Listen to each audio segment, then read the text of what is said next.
சோதியாம் பாட கேட்டையும் வாழ்த்தடங்கண்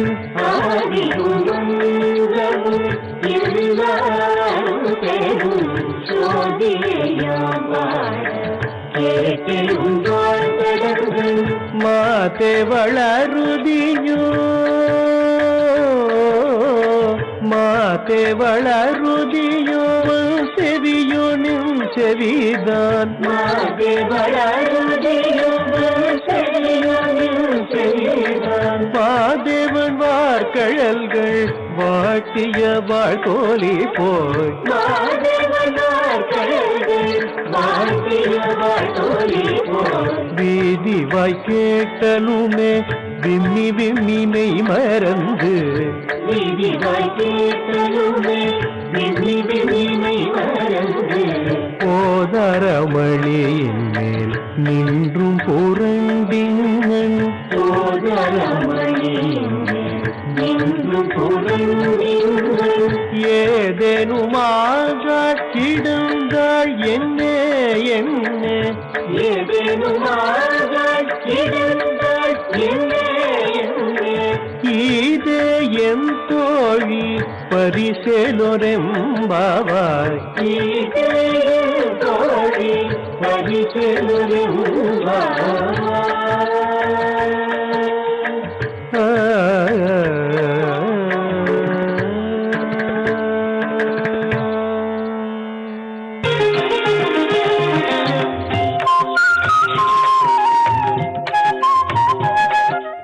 தமிழ் தொலைக்காட்சி நேயர்கள் எல்லாருக்கும் என்னுடைய இனிமையான காலை வணக்கங்கள்.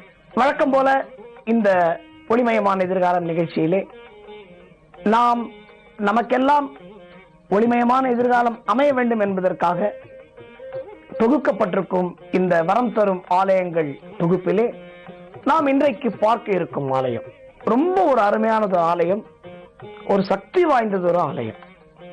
என்னடா அது, இதுக்கு இவ்வளவு முன்னுரை கொடுக்கிறோமே அப்படின்னு சொன்னா அதுல அவ்வளவு விசேஷம் இருக்கு. இது என்ன ஆலயம் என்றால், இந்த ஆலயத்தை பற்றி சொல்வதற்கு முன்னால் நான் ஒரு அறிவுரையை உங்களுக்கு தெரிவிக்க ஆசைப்படுகிறேன். அதாவது இந்த கோவிலுக்கு போறது ரொம்ப விசேஷமான விஷயம். சில பேர் சொல்லுவாங்க, என்ன கோயிலுக்கு போனாதான் அமைதி கிடைக்குமா, நம்ம உள்ளத்திலேயே கோயில் இருக்கு, நமக்குள்ளே கடவுள் இருக்கான், உள்ளே பார்க்கலாம், இதெல்லாம் பேசலாம். இது இந்த ஏட்டு சுரக்காய் நாட்டுக்கு உதவாதுன்ற மாதிரி இது வேணா வாதத்துக்காக வேண்டுமானால் நாம் பேசிக்கொள்ளலாம் சும்மா. ஆனா ஒரு விஷயம் நண்பர்களே, இந்த கோவிலுக்கு போறது என்பது கடவுளுக்கு நல்லதுக்காக இல்லை, நம்மளோட நல்லதுக்காக தான் நம்ம கோவிலுக்கு போறோம். இந்த கோவிலில் நடக்கின்ற யாகங்கள், ஹோமங்கள், இந்த பூஜைகள், இந்த அர்ச்சனைகள், இதுக்கெல்லாம் இந்த வேத மந்திரங்களுக்கு, இந்த அர்ச்சனைகளுக்கு ஒரு தனி வைப்ரேஷன் உண்டு.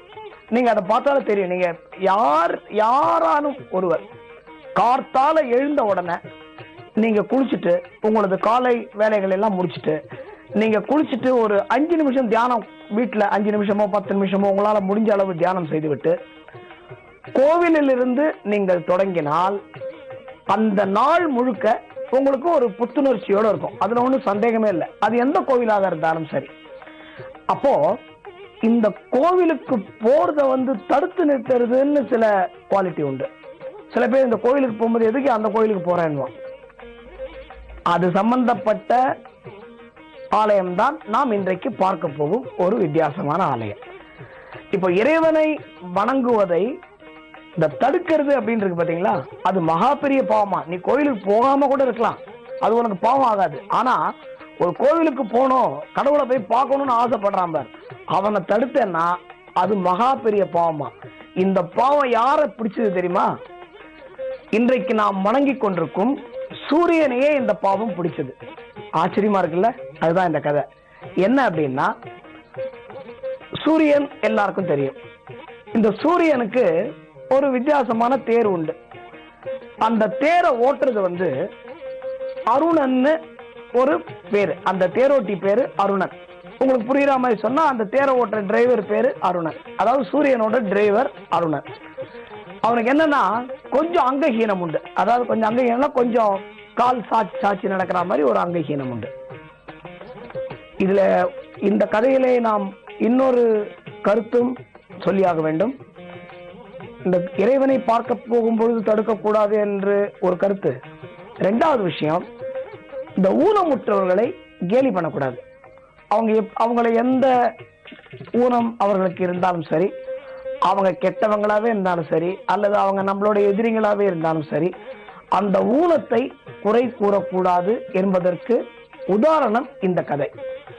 சூரியன் என்ன பண்றாரு, அந்த அருணன், அவர் தான் அந்த டிரைவர் சொன்னல, அருணன் என்ன பண்றாரு, ஒரு நாளைக்கு சூரியன்ட்ட போய், சுவாமி நான் வந்து திருக்கைலாயம் போய் சிவனை தரிசனம் பண்ணணும்னு எனக்கு ஆசையா இருக்கு அப்படின்னு சொன்னாராம். அப்போ அந்த சூரியன் பேசாம இருந்திருக்கலாம். அப்ப என்ன சொன்னாராம், ஏய் நீயே ஊனம், நீ போய் எங்க திருக்கைலாயம் போய் சிவனெல்லாம் பார்த்து அதெல்லாம் வேணாம், நீ அதான் எங்கேயும் போவானா அப்படின்னு சொல்லிட்டு இறைவனை பார்க்க போவதை தடுத்ததோடு அவரோட அங்கஹீனத்தையும், அதாவது அவரோட ஊனத்தையும் கேலி செஞ்சிருக்காரு சூரியன். இவருக்கு ரொம்ப மனது கஷ்டமாயிடுச்சு. சரி என்னதான் இருந்தாலும் நம்ம எஜமானரா சூரியன், சரி அவர் பேச்ச கேட்கணுமே, சரி பரவாயில்ல என்னங்க பண்றது, ரைட் நம்ம கொடுத்து வச்சது அவ்வளவுதான் அப்படின்னு அருணன் ஒரு மாதிரி விரக்தியில இருந்த போது, ஒரு நாள் அவருக்கு இந்த ஆசை ரொம்ப ஜாஸ்தியா போயிடுச்சு. எப்படி இருந்தாலும் திருக்கைலாயம் போய் சிவனை பார்க்கணும், அங்க பிள்ளையாரை பார்க்கணும், முருகனை பார்க்கணும், பார்வதி தேவியை பார்க்கணும் அப்படின்னு ரொம்ப ஆசை வந்துச்சு. அதனால அவர் என்ன பண்ணாரு, சூரியன்ட்ட சொல்லாம ஒரு மோகினி அவதாரம் எடுத்து திருக்கைலாயத்திற்கு செல்கிறார். எப்படி மோகினி அவதாரமா, அதாவது ஒரு பொம்பளை மாதிரி வேஷம் போட்டு அங்க சிவனை பார்க்கறதுக்கு கைலாசம் போறார். அப்போ வழியில இந்திரன் அந்த பெண்ணை பார்க்கிறார். அந்த பெண்ணா யாரு, இந்த அருணன் பெண்ணா மாறி போறான்ல, அவனை பார்க்கறான். இந்திரன் பார்த்தோன்னா அவனுக்கு ஒரே சந்தோஷமாயிடுது, ஆஹா எவ்வளவு ஒரு அழகான பெண் அப்படின்னு சொல்லிட்டு அவளை அடைய முயற்சிக்கிறான். அப்போ வந்து அவர்களுக்கு பிறந்த குழந்தை ஒன்று உண்டு. அது என்ன குழந்தை அப்படின்னா, அந்த குழந்தையோட பேர் சொன்ன உடனே உங்க எல்லாருக்கும் தெரியும், அப்பா அவனா அப்படின்னு தோணும். அது யார் என்றால், ராமாயணத்திலே சொல்லப்படுகின்ற வாலி. இந்த வாலி தான் இந்த இந்திரனுக்கும் இந்த அருணன் என்ற பெண்ணாக மாறிய மோகினிக்கும் பிறந்தவன் வாலி. அதனாலதான் அவனுக்கு அவ்வளவு பவர், இந்திரனோட பவர் அவனுக்கு ஃபுல் பவர் அவனுக்கு இருக்கு. அதுக்கப்புறம் இவன் போனா சிவனை பார்த்தா, சிவனை பார்த்துட்டு வந்துட்டான். வந்த உடனே சூரியன்கிட்ட இந்த விஷயத்த அருணன் சொல்றான். அப்ப சொன்ன போது, அப்படியா பொண்ணா மாதிரி போனியா, என்ன என்ன புரியல எனக்கு அப்படின்னு உடனே, ஆமா பொண்ணா ஒரு மோகினி அவதாரமா போனேன், இது மாதிரி பார்த்தேன், அப்ப எனக்கு இந்திரனுக்கு இருந்தது, இது மாதிரி பிறந்தது வாலி, அதெல்லாம் சொல்றான். அப்படியா எங்க அந்த மோகினி அவதாரத்தை நான் பார்க்கலாமான்னு கேட்கறான் சூரியன். உடனே மீண்டும் அருணன் அந்த மோகினி அவதாரத்தை எடுக்கிறான். சூரியன் ரொம்ப சந்தோஷமாயிட்டான் அந்த மோகினி அவதாரத்தை பார்த்து. அவன் ரொம்ப சந்தோஷமாய் ஆஹா அப்படின்னு சொல்ல, அவர்களுக்கு பிறந்த குழந்தை, இந்த பேரு உங்களுக்கு சொன்னா தெரியும், அது சுக்ரீவன். அப்போ இந்த வாலி சுக்ரீவன் கதை ராமாயணத்திலே உங்களுக்கு எல்லாருக்கும் தெரியும். இந்த வாலி சுக்ரீவன் இவர்களுக்கு இந்த தருணத்திலே பிறந்த குழந்தைகள். அப்போ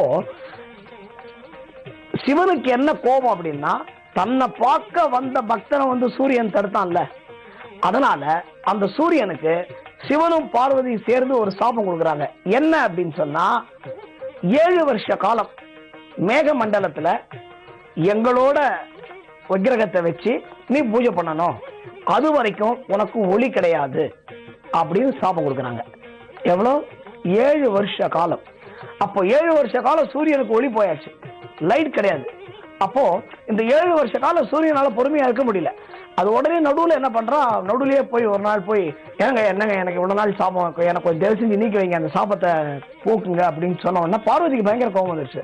என்ன ஒன்னும் டைமே முடியல, உனக்கு என்ன அதுக்குள்ளே அவசரம், உனக்கு கிடையாது, அப்ப இன்னொரு சாபம் கொடுக்க போறா பாருங்க. அப்ப சிவன் தடுக்கிறார், வேண்டாம், ஏற்கனவே சூரியன் வந்து 7 வருஷம் சூரியன் லைட் இல்லாம இருக்கு, அப்போ இன்னும் இது கண்டினியூ ஆச்சுன்னா உலகமே ஸ்தம்பிச்சு போயிடும், அதனால வேண்டாம் அப்படின்னு சொல்லி சூரியன் தவம் செய்த இடம் என்று சொல்லப்படுவது நாம் இப்பொழுது பார்க்க போகின்ற ஆலயம் திருமீயச்சூர்.